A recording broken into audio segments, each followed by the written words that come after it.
Добро дојдовте на редовната пресконференција во владата на Република Македонија. 31 јануари 2018 година. Владата распиша оглас за речиси 100 директорски и заменички позиции. Владата има распишано оглас за избор на директори на Управа за јавни приходи, некои такви институции. Тие во моментов имаат ВД директори. Огласот е за потврдување на нивното директорско место или пак избор на нови кадри. Огласот е објавен јавно за сите граѓани на Република Македонија кои што ги исполнуваат условите.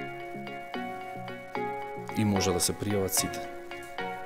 И на вистина, на конкурсот можеше да се пријави кој сака. Првично рокот за пријавување беше 5 дена, па по реакциите во јавноста дека е прекраток и наликува на наместен, беше продолжен на 15.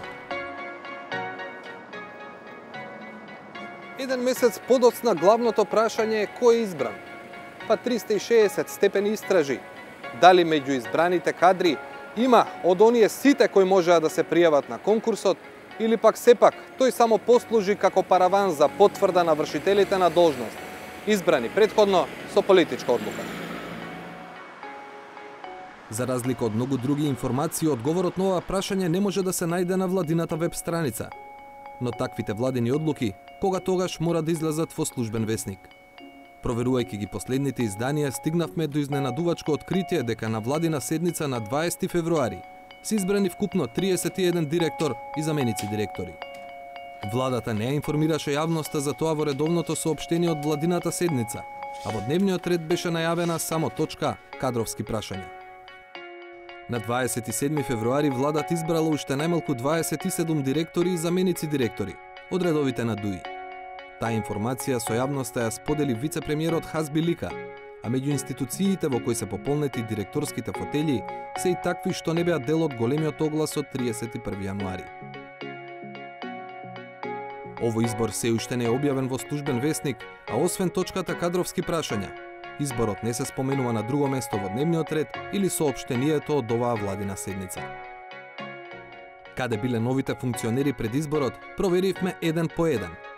Не одеше брзо, особено што за дел од кадрите кои ги објави вице-премиерот Лика не е докрај јасно за кои институции се избрани. И покрај потешкотиите, нашата проверка опфати вкупно 49 избрани лица. Заклучокот до кој дојдовме е дека од секој 10 новоизбрани директори, 8 се всушност старите вршители на должност. Дека повикот на огласот да се пријават сите заинтересирани е само проформа покажува уште еден факт.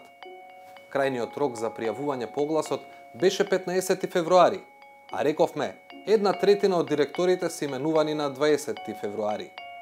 Па, здраворазумски ли е да се поверува дека за само 5 дена, од кои 2 дена беа викенд, владата сериозно ги разгледала и оценила сите кандидати пред да донесе конечна одлука. Наместо да поставиме прашања, направивме тест и дадовме рок на владата во еден ден да ни даде не повеќе, туку само список со имињата на сите кандидати за 31-то директорско и заменичко место за кој е извршен избор на 20 февруари. Прес-службата не стигна во изден да ни ја даде бараната информација. За последниот избор на директори од страна на владата, мислење побаравме во Центарот за управување со промени, невладина организација која одблизу ги следи состојбите во администрацијата. Извршната директорка Неда Малевска-Сачмаровска смета дека владините огласи се добра практика, но дека тоа не е доволно. Она на која што ќе треба да работиме во наредниот период е првен да биде многу појасно и потранспарентно кои се критериумите за избор на овие функционери, кои што гледајќи ги конкурсите кои што беа објавени, критериумите се прилично скромни. Значи, вие треба да имате завршено високо образование, да имате 5 години работно искуство, а не се кажува за работно искуство од која област и какво работно специфично искуство се бара од кандидатите. Еднакво важно, додава Малеска, е и кој ги оценувал кандидатите. Првен треба да се види која е комисијата која што го спровела процесот на именување, бидејќи се работи за конкурс, значи мора да постои комисија. Како таа комисија дали им дала на кандидатите еднакви можности и еднакви шанси да се представат, доколку ги исполнуваат критериумите. И на крај конечно врз основа на што го направила изборот на овие позиции, односно на оние кои што ја добиле функцијата, тоа е основен предуслов за да можеме да кажеме дека процесот се одвивал на начин заснован на заслуги. Дали мислите дека ако вакви избори, именувања се повторуваат и во иднина, владата ќе најде на разбирање кај Европската унија пред се, бидејќи нели се стремиме кон влез во тоа друштво?